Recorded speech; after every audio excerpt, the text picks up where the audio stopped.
Happy Wednesday! And then I said, I think my voice still has not recovered from Milwaukee. And that's insane because that was like 3 months ago. I'm just getting so old, so old.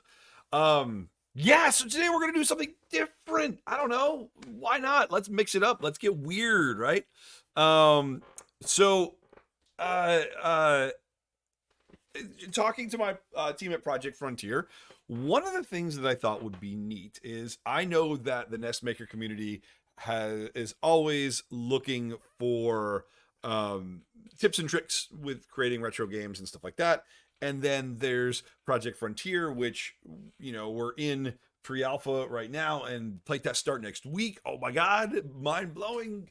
But also there will be that creator lab component to Project Frontier, which is so integral. So we got this crossover of these creator communities. So why am I just using wedNESday to stream content? Why don't I use wedNESday stream during this Project Frontier lunch hour here to create content?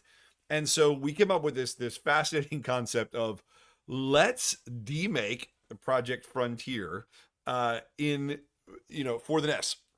So make an actual use NESmaker, make an 8-bit version of it. And in doing that, every week we can plunk away at different aspects of the game, like how to do these small things, and just sort of show how they could be done using NESmaker, so that it's a nice way to show off sort of like what Project Frontier is and is going to be, but and some of the features in it, but also then show the NESmaker community, who is always looking for tips and tricks, how to do cool things with NESmaker that might not be implicit. Now, if you guys are pros at NESmaker, you're going to know how to do some of the things I'm going to show you, and because these are whimsical streams here, right? Things may go wrong, things may break, we might run out of time before we complete a task. But I thought this is an experiment. So thank you for joining me for this experiment, my awesome people. Make sure you guys are chiming in, saying hello on the stream. Set a timer for this so you know to check in. This is hopefully going to be a weekly thing, unless you hear otherwise. But I love to do these streams, and I think that they're super productive and fun with you guys.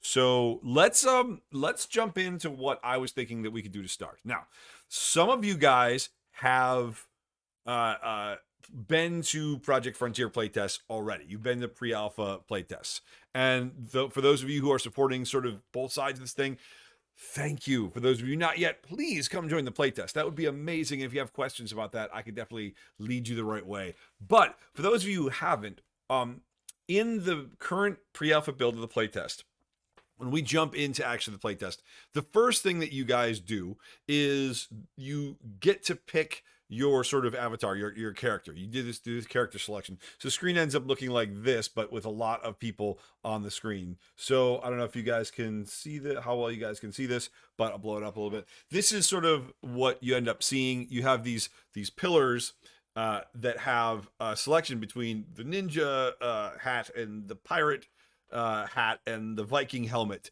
and you could walk up to this pillar, and each of these pillars represents a team that you could join, and then you could join the team, and then what faction you want to be. Now, the finished game, down the road when Project Frontier is done, these are just sort of archetypes, right? So there's going to be more archetypes. Obviously, you can build this out and get much more extravagant than this, but for this pre-alpha build, you choose a team, you choose sort of the class of character that you want. And that got me thinking. I've had a lot of people in the past ask me how to do a character selection menu, like how to make it so you could select a different character. And there are so many different ways to do that, but I thought this would be a cool way to show some behind the scenes stuff, dig into the code a little bit, and talk about a few methods that we might investigate if we wanted to make a character selection. Now, if you guys are pros, you've already done all this stuff. You've already figured out how to do character selections and all that. So your methods are going to be vastly different from what I'm going to show today. So let's talk about a couple different methods that we could in the NES sort of get there. So this is Project Frontier, and this is Project Frontier in 8-bit. Isn't it beautiful, folks? Project Frontier in 8-bit. Yeah. I think there's subtle differences there. So I'm going to close this out over here. So, okay. Now, I also apologize. For some reason, I have disabled all of the hotkeys on Streamlabs here. I have disabled them all. I've made them very. You have to hit 4 keys at the same time in order to activate all the. And for some reason, the hotkeys are still hotkeying. So I don't know why. It's me. It's user error. I'm an idiot. Anyway, so this is launching into a NES game. I've gone ahead and set up some very basic things in this NES game so that we didn't have to start completely from scratch. But I've got a character. He walks around. I haven't even made solid collisions or anything like that yet, but I've made the animations for this character. And the first thing I'm going to do is I'm just going to have some fun building. This, by the way, is that shot that I just showed you. So this is this area right here, or it will be in a second. So what I'm going to do to make this area look like this area is I'm not going to make pillars. I could go through and I could have made the pillars, but instead I've got these 3 different faction sort of nodes here that you could go to each one. So you could either, I made the little face, like whatever they're wearing on their face. So if you can't really tell, we've got a Viking, and you can tell he's a Viking because he's got the horn sticking out. And then we've got a ninja, he's got the mask. And then we've got the pirate, and it's got the one eye covered. So those will be sort of our analog to the pillars in Project Frontier. And this is one way to do character selection. So what the idea is in this is I'm going to go and I'm going to select, and the easiest thing for me to do in this short amount of time is it's just going to reload the screen, and it's going to give me a new character, and it's going to be that type of character. Now, there's a couple different ways that we could do this, and the most common way that I think most of you guys have done, if you've been playing around with NES, is you've made different objects, right? Like you've made a pirate object and a ninja object and a Viking object. And then you can give each object different characteristics and stuff like that. We're not going to do that. We're going to deal with like skinning the player. We're going to give this character a different skin based on which one of those that you select. So we'll give them a pirate skin or a Viking skin or a ninja skin. And I'm going to show you guys how to do that. It's a couple steps. It's not too hard, but it's also going to let us look at a couple different types of code, a couple different scripts, and try to understand what some of these macros are saying to do and how to sort of read them. So I thought that was a good first attempt at this, especially since this is the first thing you do on the frontier, right? In Project Frontier. So let's go into my pixel editor real quick. And I'm going to open up my character here. So I've got this guy here, which let me change into my sprite palettes. So I got this guy here. This is my default character. This is the one that loads up ordinarily. But I don't want this to be my character. And I like this guy because he's very, very easy to modify. So what I'm going to do is I'm going to save as, and I'm just going to make a new, I made a project called Sandbox. So I'm going to make this, it's not going to be included in my project, but I need to save this somewhere. So this will be my default that loads, and I'll also call one default graphics. Let's do a pirate first. All right, let's see how bad my art skills are. So now I've got to turn this guy into a pirate, and default graphics pirate. So let's see what I could do. I'm going to use first, obviously, the main thing about a pirate is he's going to have the eye patch, and the question is whether to color the eye patch or not. And I tend to think yes. I tend to think maybe something like that, and then something like that. Like that looks eye patchy, right? And then you kind of want a hat of some kind, but I don't want to spend a lot of time on this because the goal of this isn't graphics. We're gray boxing. My students in this studio are actually learning what gray boxing means, which is kind of neat. So already I'd say, hey, he's pirate. He will look different than Viking. He will look different than ninja. So what I'll do is I like this template because it's very easy to just grab the part that I want, paste it straight across, and now I'll just sort of modify it for this direction. So for this, it's his right eye. Now, he is going to change which eye is patched depending on if he's moving left or right, but we're going to make that an acceptable problem. I'm going to go ahead and I'm going to do this. And we'll do this. Something like this. And then I'll make the inside of that red. So part of this is art class, everybody. I'm doing terrible pirate art. Don't judge me on my art skills. That's why I'm not the artist on any project that I work on, because there are artists way better than me. Let's call that a pirate. I know it looks like lopsided hair, but we get the idea. I don't want to spend all the time on art. That's why. So maybe someday I'll have you guys create me some art for those of you guys who really want to help out in that way. And I'll do a hat from behind here. So that'll look something like this. It covers whole head. So, okay. So I've got a pirate, and I won't worry about his death or hold up animation because I don't use them yet, but I would have to add those too if I wanted to. Okay, so there's my pirate. I'm going to save this guy. And now I'm going to open back up my default or my game object tiles. Hello. Open. What did I do? Did I overwrite? Yeah, I did. My bad. I overwrote my game object tiles. We'll have to fix this in a second. No problem.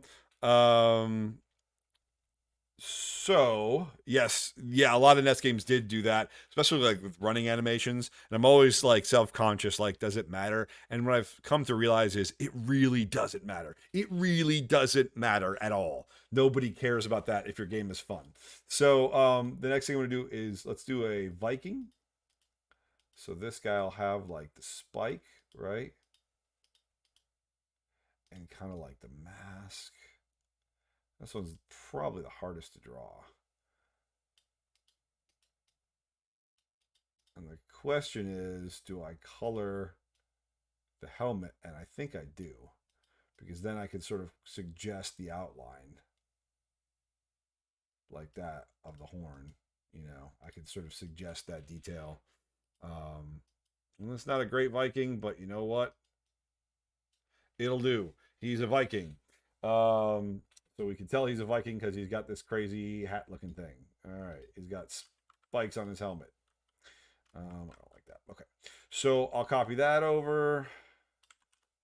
Should have done art beforehand, honestly. But this gives you guys some insight, right, of how to create some pixel art versions of things. Yeah, that's kind of interesting. I'll watch the time though, so I don't spend too much time on art, because that is what I do not want to do, is spend all my time on art, which is why my art is going to suck. So thank you for bearing with me as I make bad art. That could also be the name of any channel that I create, is Joe Does Bad Art. I mean, there is worse art for sure. I always feel good when I compare myself to my son, who's 7, and I see his art. I'm like, ha, yeah, your art stinks. Ha, my art's cooler. Yeah, but he's 7. And I think the reality that I came to realize is that my art has not gotten better since I was. Actually, that hat looks more like a pirate hat. It doesn't look like horns anymore. That actually looks more like a pirate hat. Wow. Okay, I stink. All right, that's okay. I'm gonna make these very defined horns like that. Ah, now it looks like a cowboy hat. Oh, okay. Art is hard, guys. Art is hard. That's fine. I'm making it worse and worse. Maybe if I make it come down a little bit like this. I don't know. Something like that. Yeah, that's not terrible as far as that kind of looks like Thor, I guess, you know? Yeah. One pixel changes the whole vibe. Absolutely, 100%. I went from cowboy hat to something that kind of looks like a Thor helmet in like one step. So I'll paint these. One of the tricks, you guys, now if you guys have been doing pixel art, you know this trick. But when you're doing the back of somebody's head, it's really, really simple. All you got to really do is take the front of their head and just remove the eyes. So I'm just going to make this helmet come down like this. Very easy trick, like that. And now all of a sudden it's the back of his head. What was I saying about my art and my son's art? My son is much better. Yeah, I noticed that I was a great artist when I was 7. And the biggest problem is that my art has not changed since I was 7.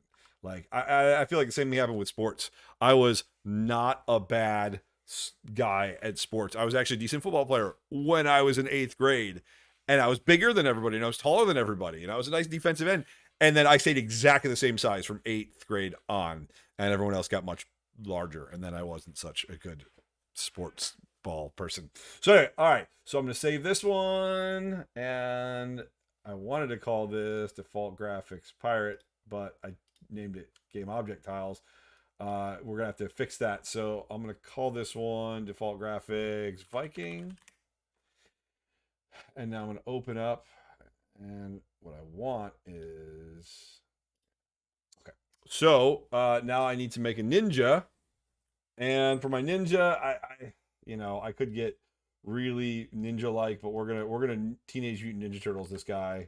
We're gonna put a mask on him because it'll be relatively easy. Like this, and I'll make the mask red. Oh, come on. My mouse is being a little laggy right now. That's okay. Guys, again, if for some reason, bear with me if my this view changes to something completely different. I apologize. Like I said, the my I turned off all of my keyboard shortcuts, but they don't seem to agree with that assessment. So sometimes when I hit certain key combinations, it changes my scene or it shows my other monitor or whatever. So bear with me on that. I appreciate it while I'm making this art. Again, this is not why we're here. So I don't want to spend a whole lot of time on this. I want to get to the functional part of this. Let's see. Okay, that's good. I could have used the ninja that was actually provided. Oops, that was actually provided for NESmaker. That seems like so long ago, doesn't it? NESmaker 4.5.x release. That was 2000. Oh man, that like hurts my brain to think about. Me and my wife talk about that sometimes. How that doesn't make any sense that those things were that long ago, but they were. You guys remember those days? Remember pre-COVID? I don't know if that was pre-COVID or if that was like right in the heat of COVID. It all kind of blurs together. It must have been pre-COVID because I remember having uh, Adam and Dale and Gil. I remember having you guys at the studio before lockdowns, and I think that version was out before then. I think we were playing with that version that day. So um, there was no pre-COVID. That was a myth. I like it. All right, so I'm going to save this one as I got to change the names of these. So I'm going to change this one to default graphics, and we're going to call this Ninja. And it doesn't actually even really matter. I'll show you why. So I'm going to add a tab. I'm going to open up. I got to rename these guys. So really what I want is I have my pirate and my default graphics backwards. So my pirate and game object tiles is backwards. So real quick, what I'll do is I'm just going to grab these, copy them, paste them into my game object tiles down here. So I can copy this out. These were supposed to be here. Save it. And these are supposed to be here. And then I could just do this. Get rid of these. Okay. So now what I have is I've got my main game object tiles, which are going to load by default. And then I've got my pirate graphics. Don't laugh at my pirate. He's a terrible looking pirate, but he'll be offended. At least he has the eye patch, right? I've got my ninja, and I should have a Viking. I don't need to open those. Okay. So now I've got all these. And what I've got to do, these are BMP files. So with NESmaker, we have a BMP file that takes the three values. This is basically what it's creating. For those of you guys who use NESmaker, you know this. It's creating a file that is black, red, green, blue, or alpha, RGB alpha, and that's how it determines the CHR data because there's four potential values. So you got black, red, green, blue. It really translates to 0, 1, 2, 3. So it pushes it through a palette. Blah blah blah. Most of you guys know this stuff because you've been using NESmaker. If you don't know this stuff and you're curious, definitely check out the tutorials because they're going to go through this ad nauseum. But the actual game doesn't load this. It loads CHR files. So what I'm going to have to do is I'm going to have to make a CHR file out of each of these. So I'm going to export a CHR file. This is my Viking. So in NESmaker, I'm going to go to Game Engine Data. I'm going to go to Graphics. I'm going to go to Sprites. And I've got game object tiles. I'm going to make one called game object tiles underscore. I want to keep the game object tiles there. I'm going to call one game object tiles Viking. And right now, this is not going to load with my game. I'm going to make one called export CHR. game object tiles. This was my pirate, my terrible looking pirate. And Viking pirate and ninja was here. Okay. Export CHR. And I got to navigate to that spot again, which was in game engine data, graphics, sprites, and ninja. Okay. First step done. I've got my 3 types of characters. Okay. So let's talk about what's happening here. I'm going to press play. Team Ninja for you, Dale. Bobby the Pirate. Awesome. So nothing has changed now. My character's still a bald dude right now. All right. And so let's forget about these sort of selection things right now. Let's just have it load as let's see where it's loading that graphic from. And I can find that if I go to bank, and this is where just working with it so much, I know where these are. I feel bad that if you guys didn't know where these are, you'd have to search for them. But I know that, if I'm not mistaken, this is in bank number 15, the game object graphics. So let me navigate to that folder. Shoot, what project am I in here? Hold on, let me do this. Oh, you know what? I already have it open. Maybe. Nope.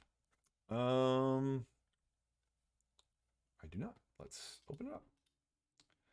So what I'll do is I'll go to bank 45 system, bank data. I think it's in bank 15 if I'm in the right project here, which I might not be. Let me see. Yes. Okay. There we go. So I've got game object tiles, and I have plenty of room in this bank. For you guys who don't know, there's a great tool called NES Space Checker. I can actually load my raw material, and I can see bank 15 has almost nothing in it, and that's mostly because the graphics are 0. It's zeros and ones, and it was all blank when I ran this last. But there's plenty of room in here to load at least a couple of these sort of half tile sets. So that's what I'm going to do right here. Is I am going to load up. I'm going to copy this. Instead of just game object tile 0, that's normal. I'm going to make one called Viking. And if I remember, I just renamed the end. I just did this at the end. It's in the same spot. It's right next to it, but I just changed the name to _Viking if you guys don't understand what I mean. Let me just make sure I will pull this up and I'll show you. And graphics, sprites. This was the folder right here. So I have this, which is game object tiles right here. Game object tiles. And I'm also going to load game object tiles _ninja, pirate, and Viking. And these are the common names that I'm giving them. So I'm going to copy that. And I'm going to change this to pirate. Now, you can't do a ton of graphics because you will run out of space pretty fast. But you don't even have to really understand what's happening right now in order to make this change, right? Like, this is a really negligible change. So I'm gonna hit save. What I'm doing is, all I did was I have a label called game object tiles, and I have 3 other labels. One, game object tiles Viking, game object tiles pirate, game object tiles ninja, and I'm loading those graphics into the ROM memory. I'm not doing anything with them yet, but let's just take a look at this real quick. If I test this, everything loads as normal. Awesome. No stress. Wanted to make sure that it loaded okay. And usually when I do a change of some kind, I verify that it's loading okay. If I go in here, there was no errors, so that's good. I'm going to pull in that game project into my space checker again. So you just grab game and pull it in. Oh, come here. Sorry. Pull game into the space checker. And this should now show that I've got stuff in bank 15. There you go. You can see. So using just those 4 CHR files, you can see I've taken up half of the bank. So those are pretty hefty as far as how much room graphics take up. You can kind of see right here how much room they take up. And I could be a lot more optimized with those too. But you get the idea. They are here. They're in the... Let's see. The static bank is very green. Yes, static bank is really green. Very, very unoptimized in version 4.5.x static bank for sure. So this is just, by the way, oh yeah, I just pulled in the basic maze game module. So if you're wondering what I'm working off of, it's all stuff that you guys, you could pull right from the tutorials. So anyway, we have to look at where what is utilized in order to load graphics to the screen, because there are graphics being loaded. These graphics are being loaded to the screen. So how can I do that? Well, one, there's a long form way that I could open up all my scripts and I can search for, in all my scripts, I can search for that. And that would probably allow me to find that information. But I know that this is happening in the do load screen script. And it's happening right, not there, not there, not there. It's happening. It's one of these load character data scripts, and there it is right there. So I could find that pretty easy because I know the suggestions for 5.0. You don't even know. You don't even know. You don't even know, but you will. The date's been set. Keep your eyes peeled. Back to the task at hand. Yes. So right here is a load character, and I tried to, when I would put a macro in there, I would try to put what the arguments mean, because you have no concept of what these things mean. Bank where the graphics live. Well, they live in bank 15. What row and what column am I writing to? So row and column. If I'm at 0, it's doing a sprite. Basically, if I'm at 10, it's doing a background, if I'm not mistaken. How many tiles to load? If 0, it's going to load a whole sheet, and that's kind of what I want to do right now. Label. So right now it's bringing in these are values in a lookup table, and this is the value in that lookup table that it's looking up. Sorry, I just blanked there for a second. So this table right here is in a LUT table bank, and bank 16 is my LUT table bank. This is something that you'd probably get used to if you started messing around with this a lot. I'm going to open that up in a second. A lot of things fetch lookups here. So you can see I've got like my game background palettes. I've got my object palette data. I've got name table pointers. And these are pointers to various things. And we are looking for.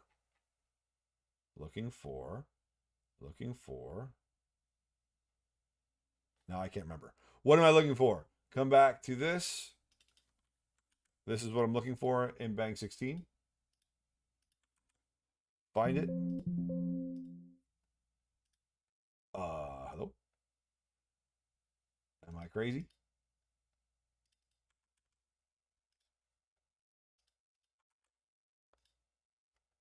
It should find it in there.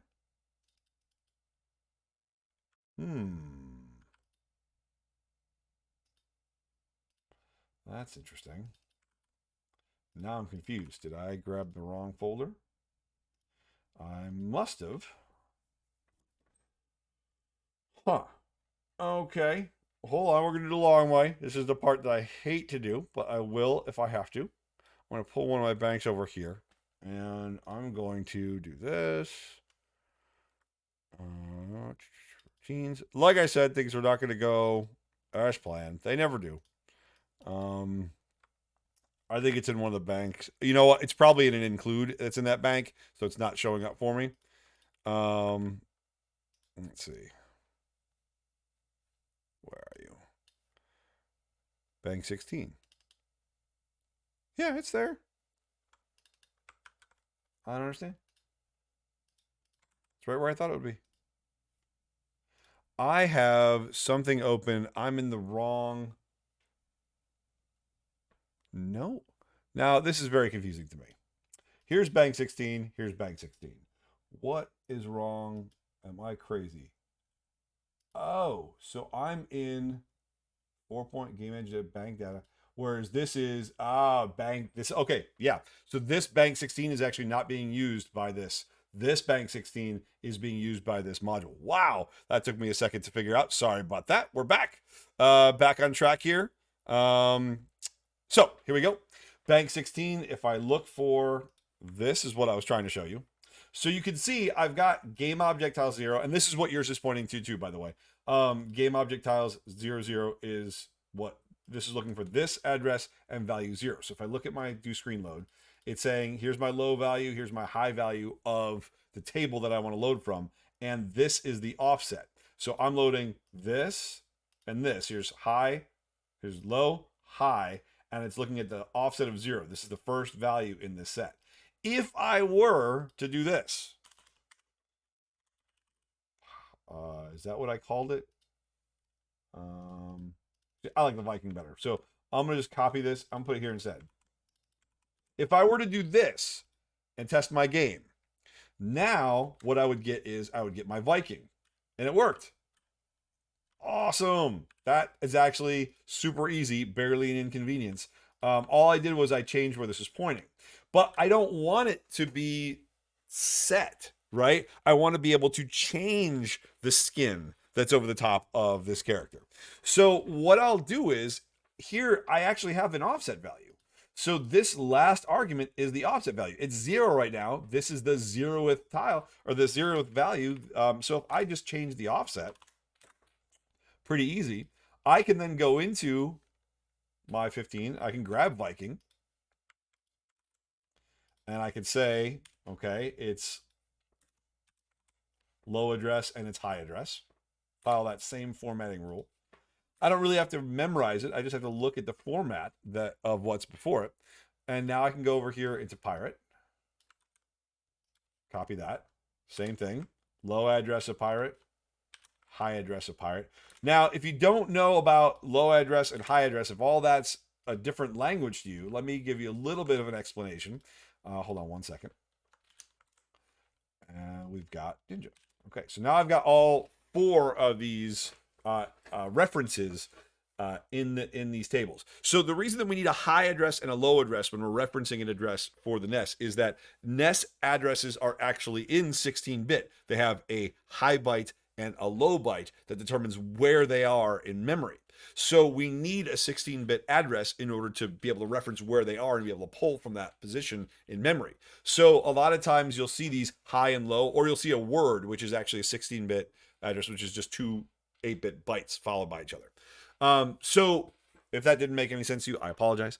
But I want to do more tutorials that go into memory addressing and things like that eventually, hopefully.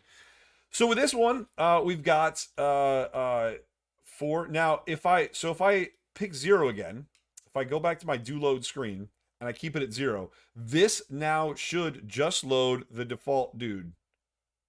So if I test it, should just load the default dude. Now, instead of changing this to one of those, now I can just say 0, 1, 2, or 3. No, it still needs to do everything in 8-bit, which is why you couldn't just do it in one table. Like you couldn't just do it in one table with 16-bit addresses. You had to do a high and a low because it can only read the 8 bits. So it can only do 8-bit math. So it needs 2 bytes. I'm sorry. It needs a high byte and a low byte in order to read an address, a 16-bit address. So it's still processing in 8-bit, even though it needs 16 bits in order to read an address, if that makes sense. So what I'm going to do is now what I can do is I've got, like I said, 0, 1, 2, or 3. So if I change this number in screen load to, if it's 0, 0, it's going to be my default. If I change it to a 1, the offset from those tables is going to be a 1, and we're going to end up with it. We should expect to see the Viking. Don't break, don't break, don't break.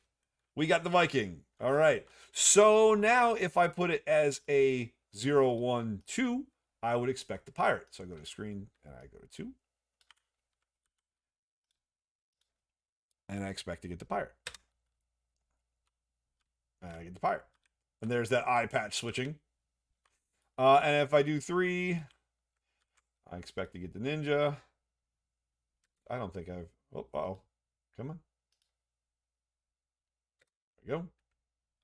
And we get the ninja, my terrible ninja, but it works. Awesome. So conceptually, that part has worked. There are all kinds of things that we now could do in order to change the graphic. What I would do if I was really doing this for real is I would want, as soon as I stepped on a tile, it would change and load those graphics, that skin. But there's a huge problem with doing that on the NES. And that problem is that the only time that you can make changes to the picture processing unit, things like tiles or name tables or palettes or anything like that, is when rendering is turned off. So you could either turn off rendering, update the picture processing unit, turn back on rendering, right? That's one way to do it. But then you'd see a black blip and it would go off and come back. Or you could set up a buffer zone in RAM. You could blast a bunch of things in a buffer. When that buffer is full with all the information you want, send a message so that every time that the NMI hits, every time that the frame is over, that's when it can render as much as it can in that space. And it can't render that much, and CHR files require a lot. So you could change a couple of tiles at a time. It would take a long time to go through and make a change to all of those pixels that we need to update for a change of the skin. So those are the couple different options that we have. And I like to think of it as loading graphics versus updating graphics. And updating graphics would have to happen during the NMI. So if you don't know what the NMI is, if you're looking at my webcam, I got my pen right here. What's happening on these old systems is it works with a CRT. The light bar draws this frame draws this scan line, then this one, then this one, this one, gets to the bottom of the screen, and then the scan line, the scan line has to travel back to the top of the screen. Rendering is turned off, and then it starts drawing again. During that very small amount of time, it can make updates to the picture processing unit, but that's really the only time. So you don't have a lot of time to make these updates. Really, the best thing to do is to turn off, turn back on. A quick fade out would help if you wanted to do that. Right now, I'm literally going to reload the screen, but with that information. So as soon as I touch on one of these, that's not as soon as I touch on one of these, that's what we can do first. It'll reset the game, reset the screen, not the game. It'll reset the screen. Basically, it's going to do a warp, but to itself, to its own screen, and then reload the screen, and I'll have the new skin. So I'll appear right where I'm standing right now, and I can ensure that I made this my starting location, but I also made it my warp in location. So if I warp to a screen, it'll warp to right here again. Just for kicks, let's try that real quick. I'm going to modify this, and I'm going to make it a warp. And I'm on 0, 0. So right now it's going to warp to screen 0, 0, and it's going to warp into the warp location. And right now it is going to be what the graphic is going to be, whatever it is that, so it's going to be the pirate. So I should hit this and it'll warp back to there, and it's the pirate. I warp back to there.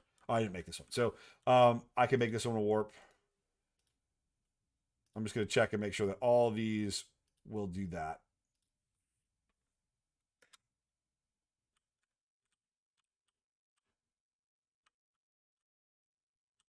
Okay.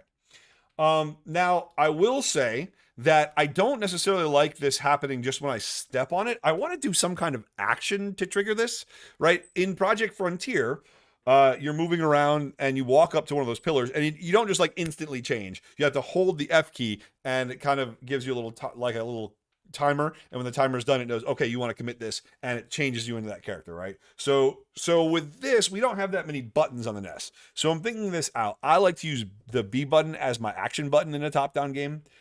You guys might notice that, by default, I know a lot of you guys have changed this in your games, but instead of A being the text scroll, B is. Personally, B is always my action button. When I want to do something, I press B, and that feels natural to me. That's my gameplay style, and that's sort of why I think that worked its way into NESmaker by default. We're going to make that happen, where we are going to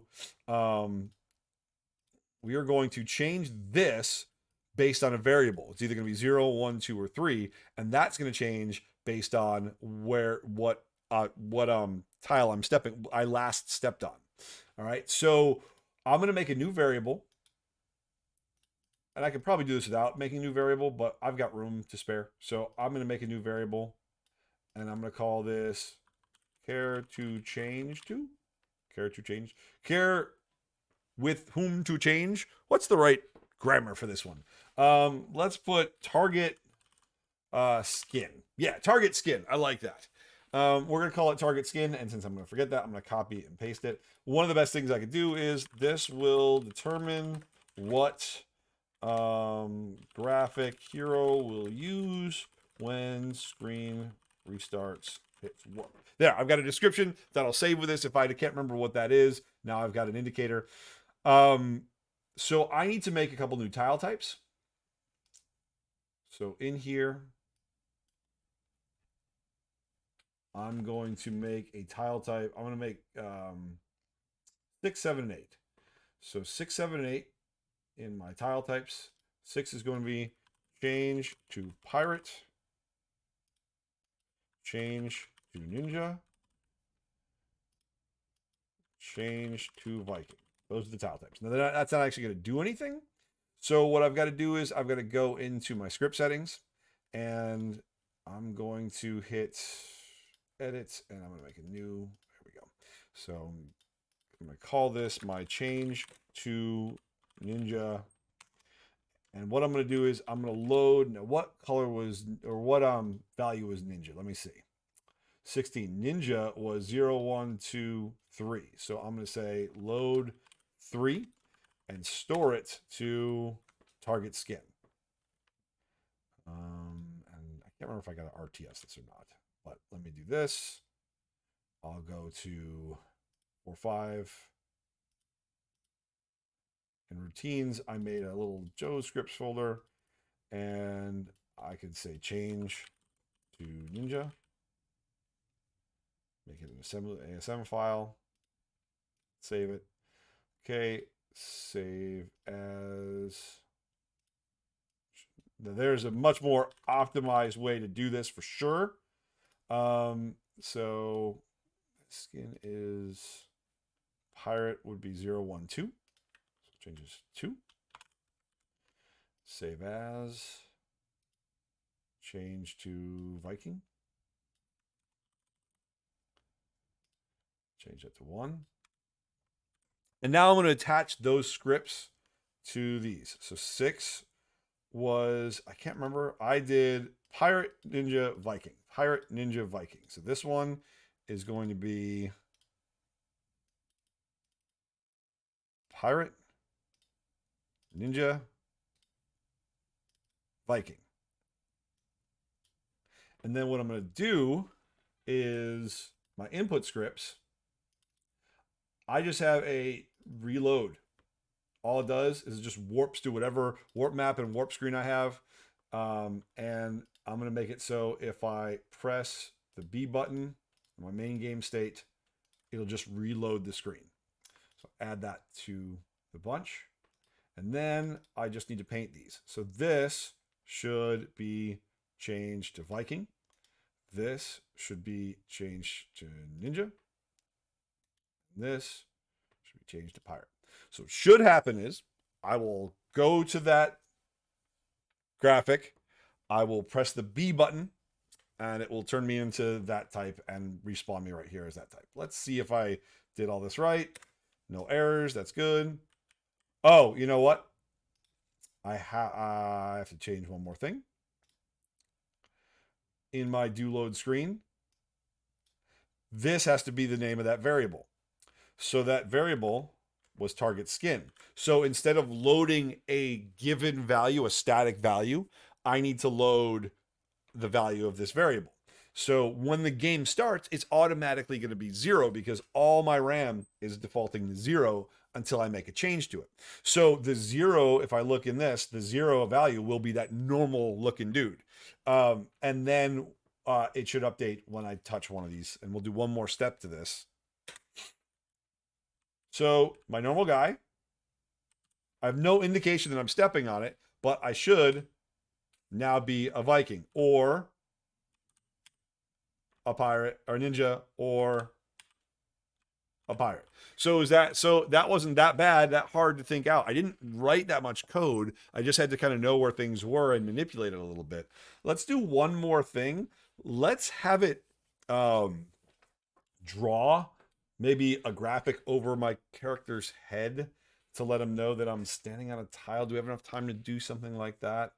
Um, yeah, I guess so. Let's think this out. If you guys have any thoughts or comments while I'm going, leave. I'll be looking at this while I'm going. But now what I have to do is I would have to open. Nah, this is tricky because what I want to do is I want to have. I just want to draw one. I'm being lazy, is what I'm trying to say. So I need a graphic for all of these on all of these sheets, and I'm gonna make a really crappy 8x8 Viking.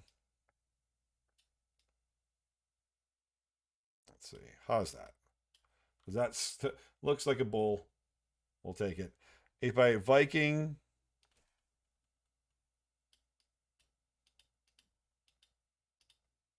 Pirate. That's gonna look like nothing. It's gonna look like a weird graphic. Um, I could make a graphic in my monster tiles. I could do that. But I don't want to because my monster tiles might change screen to screen. Whereas these are going to be static as I'm going screen to screen. So it's a good thought. I could do that. I could also just load a row of tiles, and I kind of gave you an idea of how that might work. So these are terrible graphics to use, but like we talked about before, this is not a graphics. I'm not a graphic artist, so we're just gonna deal with this. So I don't know. Let's see. There we go. So I'm going to take this. I'm going to save it. But just saving it alone is not going to do it because this is the Ninja. I need to make sure I export the CHR to Ninja. Save it. Overwrite it.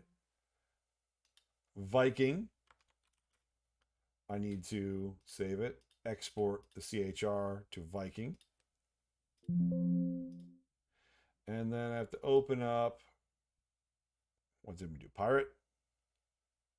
Pirate. Yep. Save it. Export CHR to game engine graphics, sprites, pirate, and also here to game object tiles, export CHR to game object tiles. Okay. So now what I should be able to do is I should be able to go to these different tiles, and I think this should work. There's a couple different ways I could do it. I could do it right here in the tile collision event. I could also do it in a draw event, which is probably the better way to do it.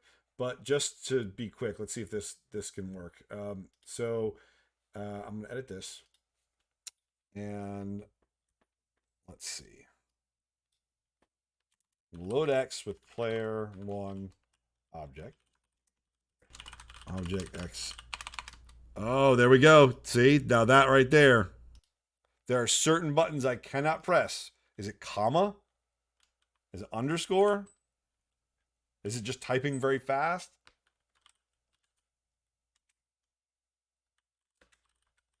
I don't know what it is. I think it's just typing really fast.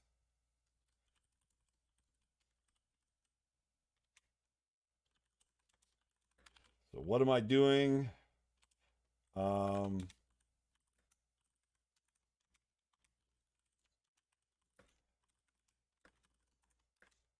So this is for the Ninja.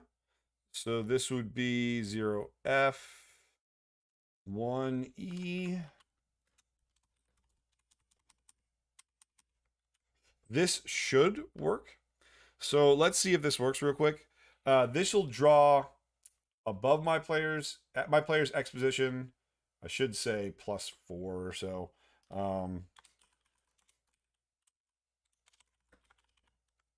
And then above his head, above the player's head, put in the temp B.